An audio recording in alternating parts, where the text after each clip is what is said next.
kan nonon namiji shi ma kika tattaɓa dai yana tada sha'awa. Masu kallon faɗakarwa fa nake yi fa, ba wai iskanci bane, a'a kar ku ɗauke shi iskanci.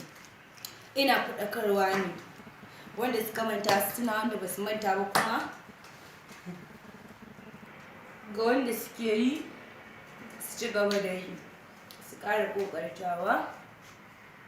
Rashin yin wannan abubuwan shi ke sa za ki ga namiji yana ɗaure miki fuska. Ga shi dai ba wani abu kika mai ba, amma ki ga yana ɗaure fuska.